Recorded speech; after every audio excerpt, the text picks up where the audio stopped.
Lietuvoje pamatyti apleistą daugiabutį, o ypač kažkur Žemaitijoje, nėra dažnas atvejis.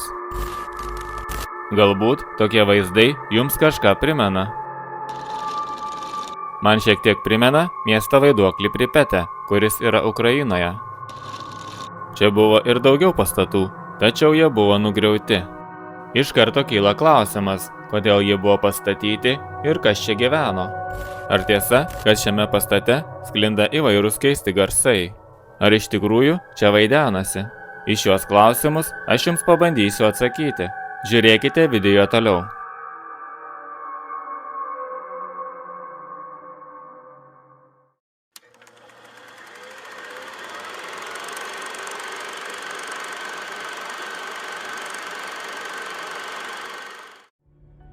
Vyresnio amžiaus mažeikiškiams žinoma, jog Mažeikių nafta, dabar vadinama Orlen Lietuva, buvo statoma kalinių, o vėliau tų, kurie gydėsi nuo alkoholizmo.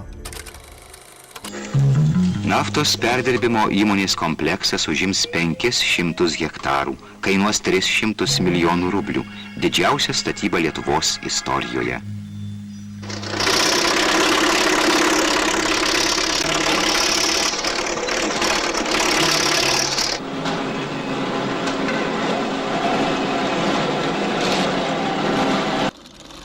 Jiems buvo įsteigta speciali gyvenvietė, taip vadinamas Žvaigždžių miestelis. Išliko tik vienas pastatas, kuris dabar traukia nuotykių ieškotojus. Daug kartų teko girdėti, kad čia sklinda keisti garsai, kurie varo iš proto čia apsilankiusius žmonės. Kalbama, kad neva čia apsigyveno mirusių žmonių sielos. Pastate neišvysime nei baldų, nei daiktų, liko tik laiptai ir sienos. Nors ne pirmą kartą čia apsilankau, vienintelį dalyką, ką išgirdau, tai tik vėjo švilpimą. Naktį čia nebuvau, galbūt tada būtų galima išgirsti kažką keistesnio, o ypač nusileidusi požemius. Prieš kelis metus mačiau pastate pripaišytų pentagramų, kurios naudojamos juodojoje magijoje. Galbūt čia buvo kviečiamos dvasios. Turbūt pagalvojo, jau geriau kviesti dvasias apleistame pastate negu namuose. Viena mergina čia užfiksavo, kaip iš viršaus pradėjo kristi akmenukai.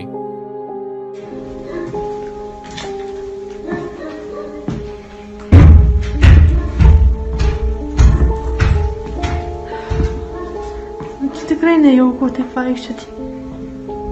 Vienai.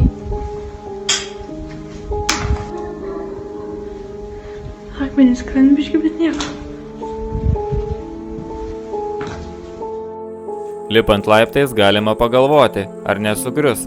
Pastatas tikrai nėra geros būklės. Na, o ar čia tikrai vaidenasi, kol kas negaliu atsakyti.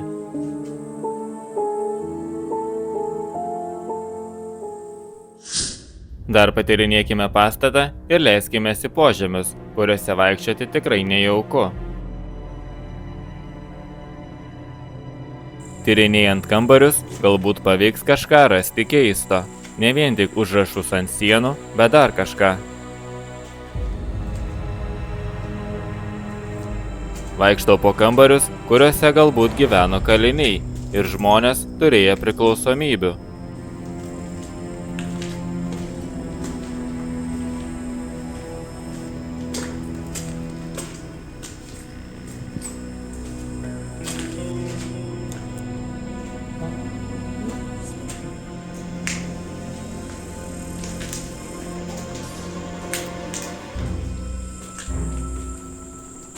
Vau, čia gražu.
kas čia?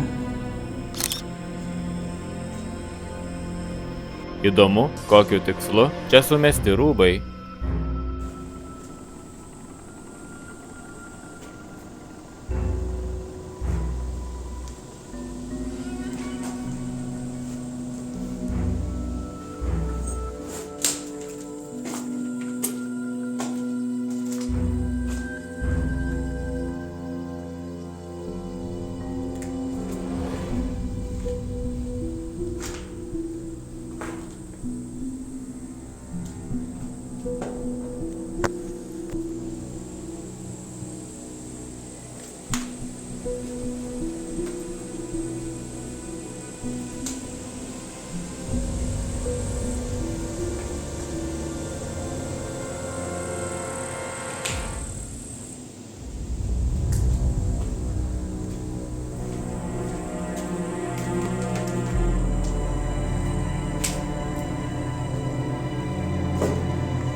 Na, o nusileidus į rūsius, net dienos metu bus nejauku.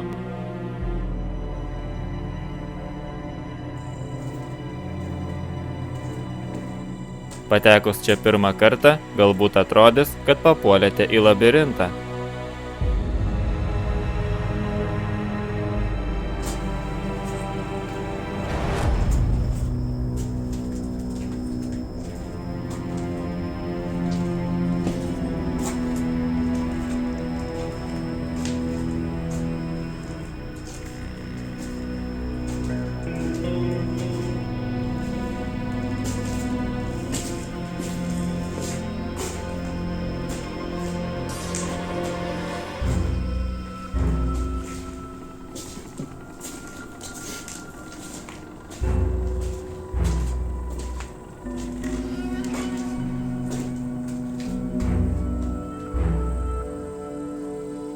Išvysite tunelį, kuriuo eidami išgirsite vėjo švilpimą.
Tuoj bus išėjimas.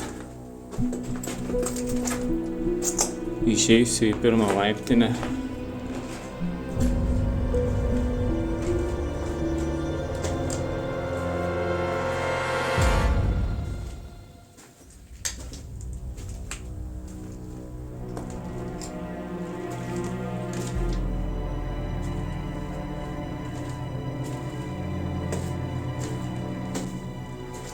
Kaip čia šalta, eina savo.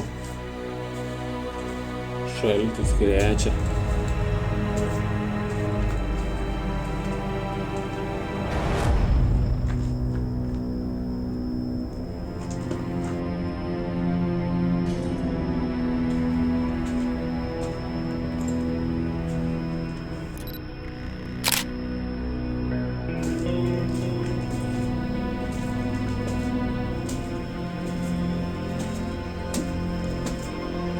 Vaikščiodamas požemėse jaučiau šaltį, bet tai turbūt normalu. Pagalvojau, būtų visai nieko čia naktį praleisti. Būtų tada visai kitokie pojūčiai. Galite parašyti savo nuomonę komentaruose, ar norėtumėte čia apsilankyti naktį.